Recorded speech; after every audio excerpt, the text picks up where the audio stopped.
Hola, bienvenidos a Quiero ser como Letizier, el podcast en el que todas las semanas os contamos esas historias que pasan más desapercibidas dentro del universo fútbol y que merecen ser contadas.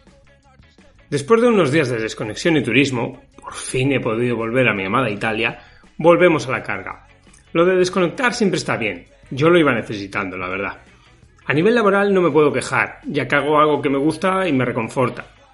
Pero siempre hay que buscar mejorar. Recientemente he cambiado de trabajo, ya que me sentía estancado y desmotivado. Por mucho que me gustase trabajar con mis ya antiguos compañeros, y en muchos casos amigos, a veces es necesario salir de la zona de confort, dar el paso y arriesgarse. Nunca hay que quedarse con la duda del qué habría pasado.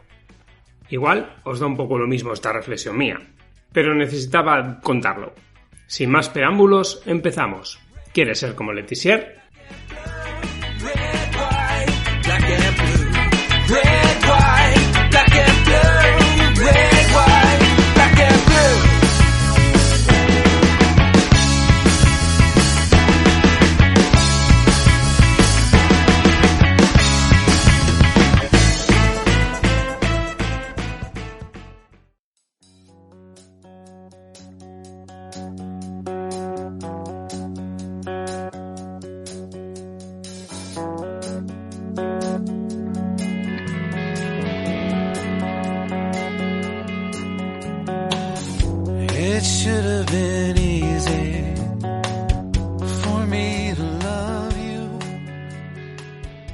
Hace unos días estaba yo por el sur de Italia y siempre que viajo intento empaparme un poco de la cultura futbolera local. Soy así.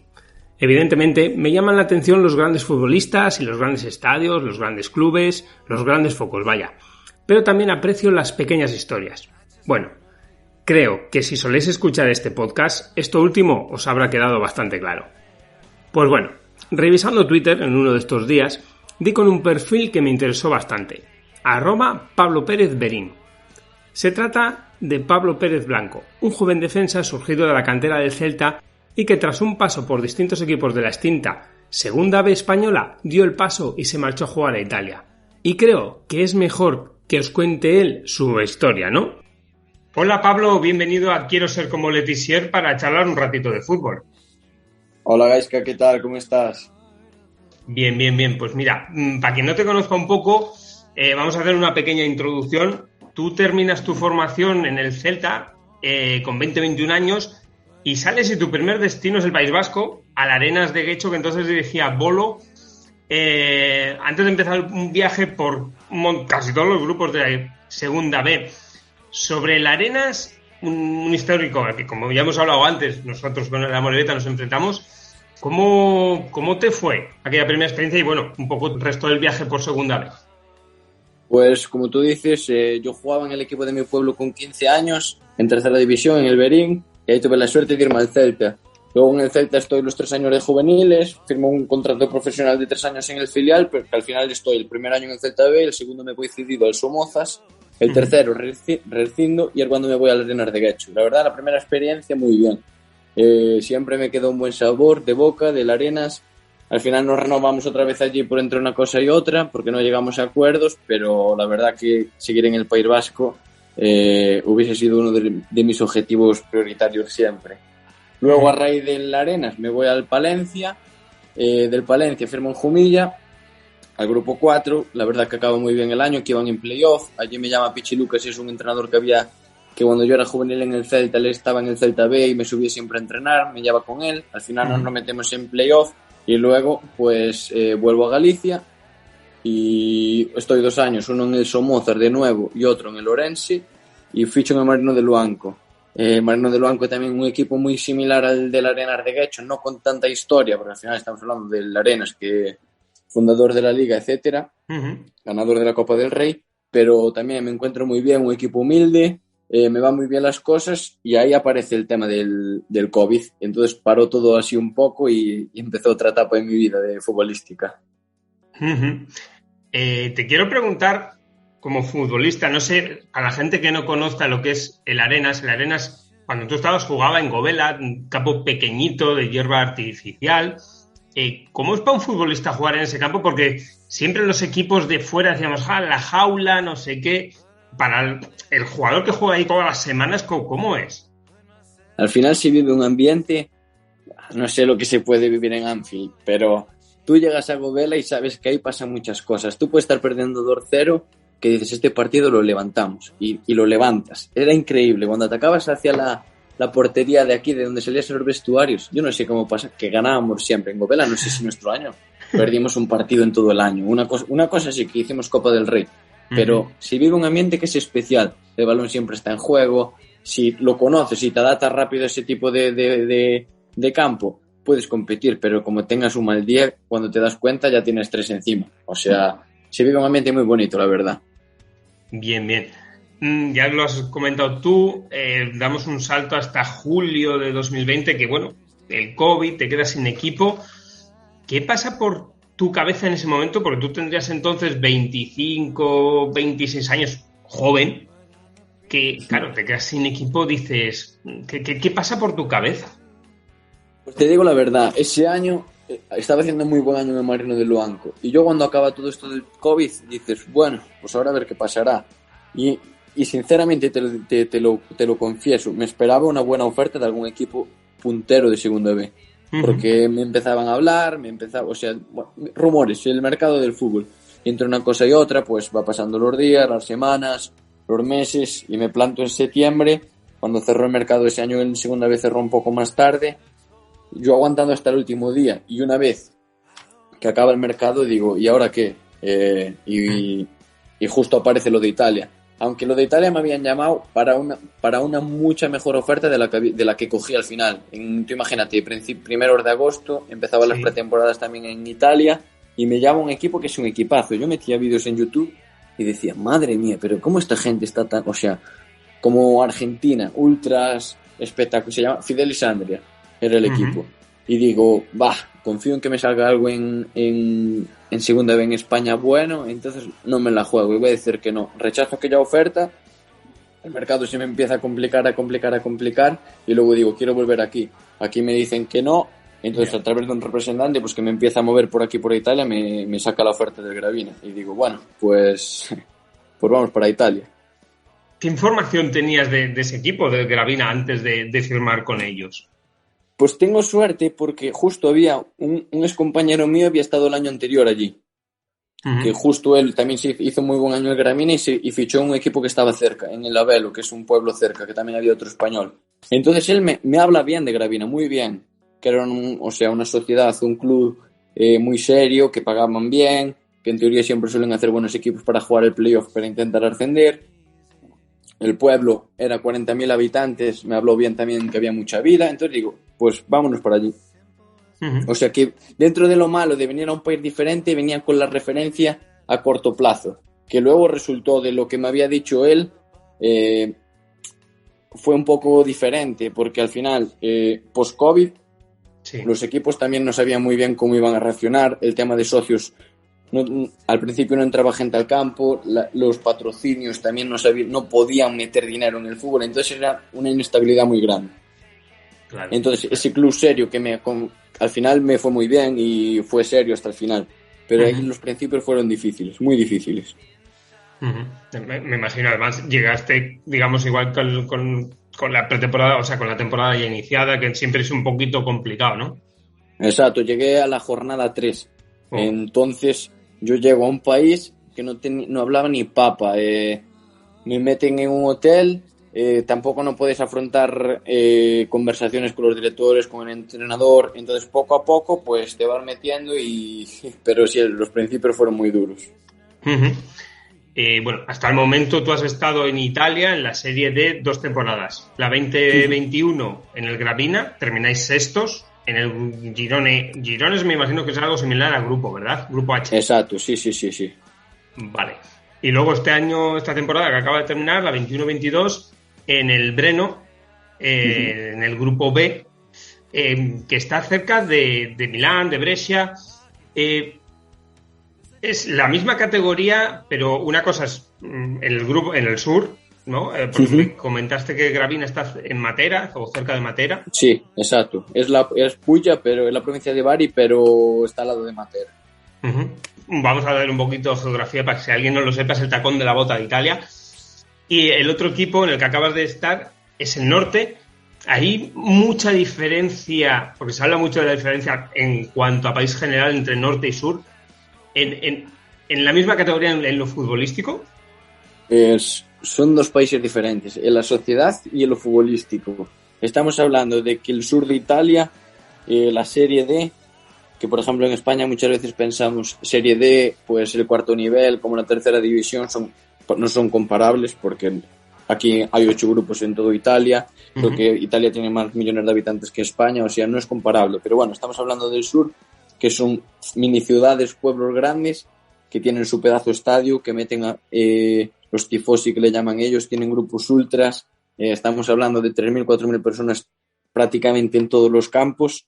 Esto en el sur. Y luego venimos aquí al norte, que es lo más parecido a una segunda B. Si no eres un equipo con... O sea, al final las ciudades, para quien no conozca Italia, la mayor parte de las ciudades están en el norte. Entonces aquí los equipos de Serie A y Serie B, exceptuando 5 en total entre las dos categorías, son todos de Roma para arriba. Sí. Entonces la gente sigue a los equipos de las ciudades. Lo que le toca a la Serie D y a la Serie C, pues es más parecido a la segunda B de España, que no si no tienes un Racing de Santander cuando estaba en segunda B, pues son equipos como el Langreo, pues que tienen su afición, pero no es ni comparable a lo del sur. Entonces son dos mundos totalmente diferentes. Aquí en el norte, también, por lo que dicen los compañeros, son equipos mucho más serios, campos todos de hierba natural, todos bien cuidados, etcétera, y en el sur pues son esos estadios antiguos italianos que a lo mejor el campo, lo que es el campo, no está tan bien, pero tiene un ambiente espectacular. O sea que son dos mundos completamente diferentes. Hacemos la comparativa con la segunda B, que bueno, coincidimos en el mismo año, yo en la Morevieta como jefe de prensa y tú en el Arenas como jugador, y aquel año hicimos muchos kilómetros. En la Serie D italiana también hay mucha distancia para ir a jugar un partido, por ejemplo. Pues, también hay mucha diferencia. En el Girone B es como nosotros jugamos en la Lombardía. Hay 20 equipos pues que son en la Comunidad Gallega. Entonces los viajes que hacemos este año son 1 hora como máximo. De hecho el viaje más largo es ir a jugar a Bren y por eso los jugadores y bueno, los entrenadores y todos vivimos en Brescia, entrenamos aquí y solo vamos a Breno a jugar. Pero por ejemplo en el Girone Aca, que es el del sur, sí que pues teníamos 5, 6 horas, 7 horas, nos teníamos que concentrar. O sea, prácticamente en el Girone Aca es que todo va relacionado con lo mismo. Como te digo, que son equipos de ciudades grandes, pueblos muy grandes. Por ejemplo, la mayor parte de los equipos te concentran para jugar en casa, para jugar fuera, viajas. O sea, es una Serie D muy profesional. Y hablando un poco así de viajes de 5 horas da para mucho. ¿Alguna anécdota así que se pueda contar? Así a bote pronto me coges un poco frío. Bueno, hubo un viaje que fue espectacular. O sea, jugamos contra un equipo que era playoff, que estaba luchando la liga, y ahí, por ejemplo, nos salvamos el año pasado con ese partido y metí yo gol. Entonces ese viaje fue un espectáculo, todo el mundo cantando sin camiseta, nos pararon los aficionados porque el año pasado nos costó salvarnos. Nos pararon los aficionados en un área de servicio, nos obligaban a beber, a celebrarlo con ellos. O sea que esa fue una anécdota muy bonita, la verdad. Bien. ¿Y en los equipos suele haber muchos extranjeros? El año pasado, muchos. Creo que al final hubo 3 argentinos, pero tuvieron mala suerte porque no les fue bien y los echaron. Había 2 africanos, un chico francés, pero también el año pasado, te digo que no puedo tener ese año como ejemplo, porque lo que te digo, fichaban, fue un desastre. Y este año solo soy yo el único extranjero. Un chico africano, pero que llevo aquí ya 5 años. Entonces, aquí lo que le gusta mucho al italiano es el jugador argentino, uruguayo, este jugador sudamericano, que encima que son descendientes la mayoría de italianos, también muchos, entonces lo tienen fácil para el tema de los papeles. Pero sí, ahí se suelen encontrar bastantes. Uh-huh. ¿Y con qué facilidades, qué infraestructuras tenéis, por ejemplo, para entrenar? Te hablo un poco en general. Normalmente Sí. tú tienes, nosotros aquí este año alquilamos un campo. El equipo alquila un campo en Brescia porque vivimos todos aquí, excepto los chavales. Entonces los chavales tienen una furgoneta de 9 plazas, los chicos jóvenes. Vienen de Breno, traen la ropa, entrenamos y luego se la vuelven a llevar para lavarla en la lavandería y luego el día siguiente la vuelven a traer. Y en Gravina sí que el equipo, el estadio, a pesar de ser comunal, era todo para nosotros. Entonces ahí sí que teníamos un poco la lavandería, teníamos todo para nosotros. Has hablado ahora que, pues eso, vienen chavales, pues, me imagino tipo de cantera o chicos jóvenes. La serie D, prima más un poco como lo que eran la segunda española, ¿no? Que hay mucho jugador veterano de 30, 35 incluso años, o se les da mucha bola a los chavales más jóvenes.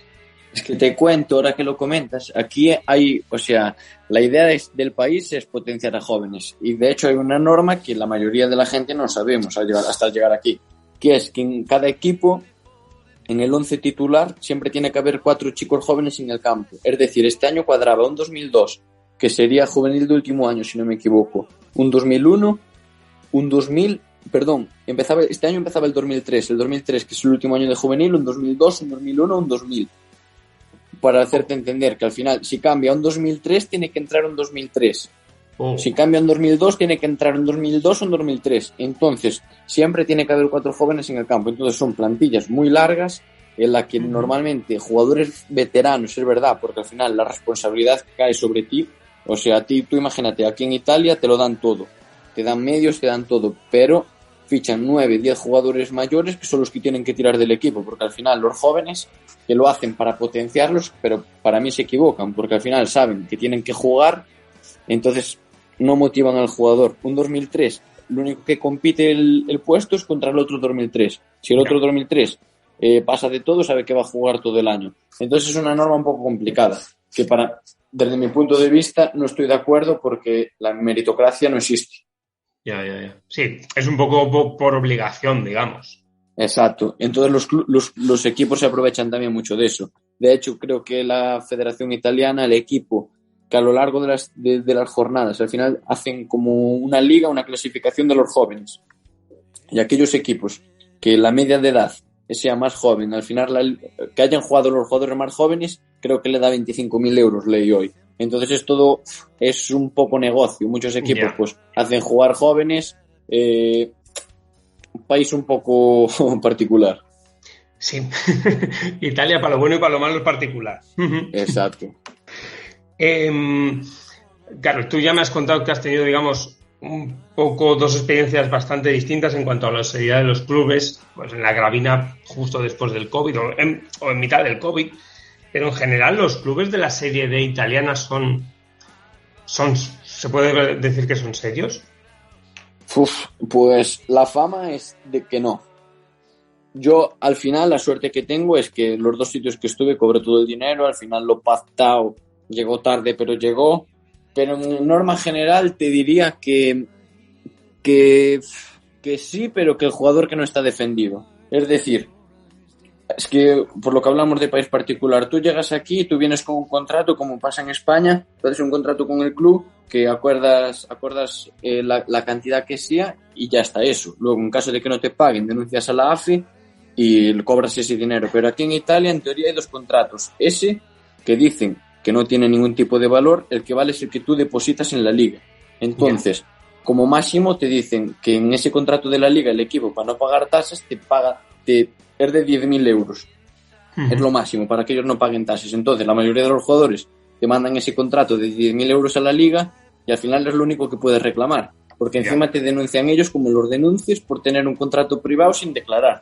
O sea que tiene sus particularidades por todos los sitios. Si tienes suerte que las cosas van bien, vas a cobrar eso y más, porque los italianos son así. Si las cosas van mal, hay que agarrarse.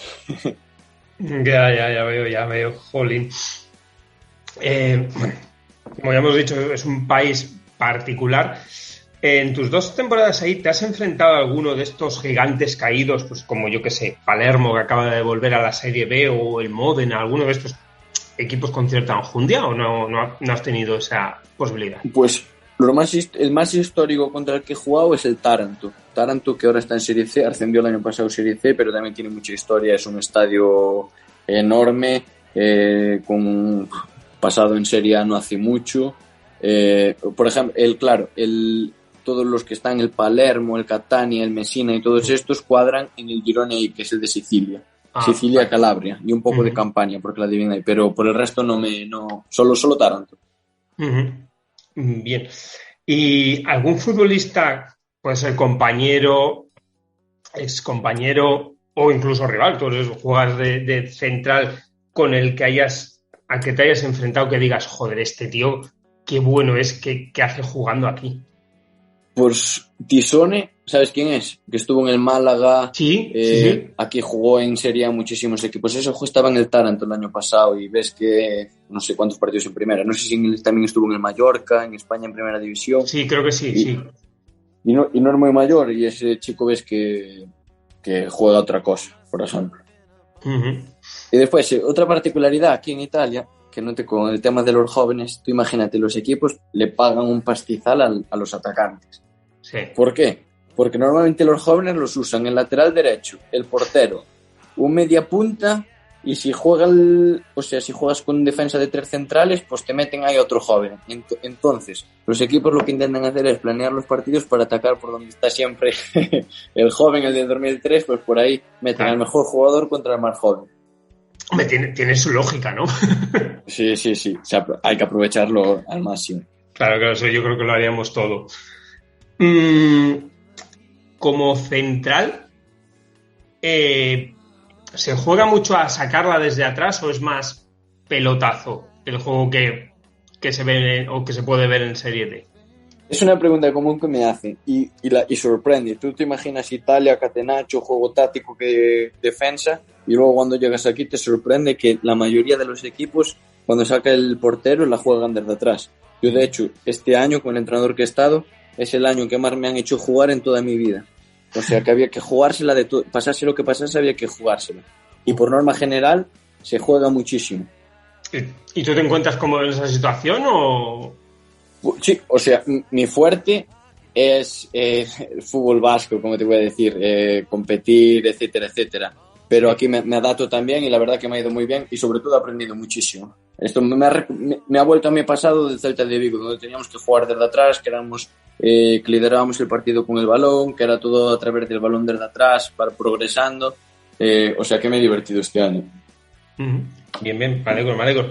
Y ya para ir terminando, ¿qué le pides al futuro cercano? Todavía eres joven.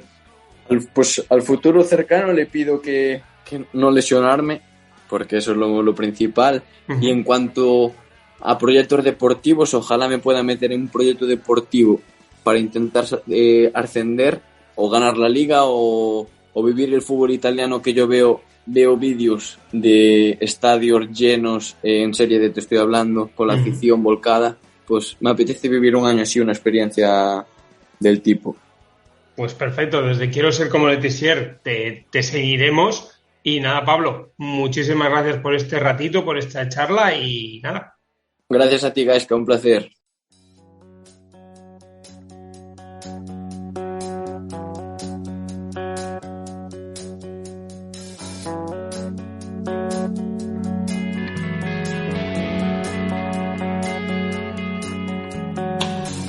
It should have been easy for me to love you. There's a cell phone tucked under your pillow. It makes me jump sleep. And it doesn't do a thing for growth, hormones, or dreams.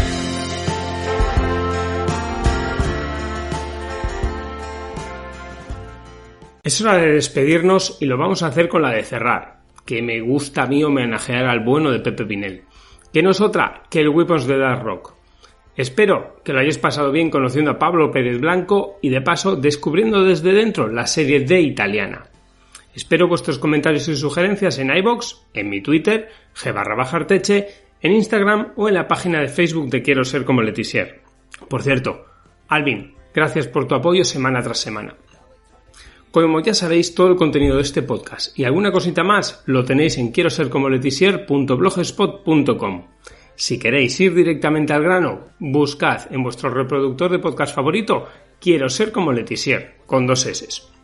En iVoox, Spotify, iTunes, Google Podcast y hasta en Amazon Music lo encontraréis seguro. Y cuando lo encontréis, suscribíos, ya que es tremendamente importante para el futuro del proyecto. Hoy cerramos el episodio escuchando a Arrigo Sacchi, el mito de los banquillos.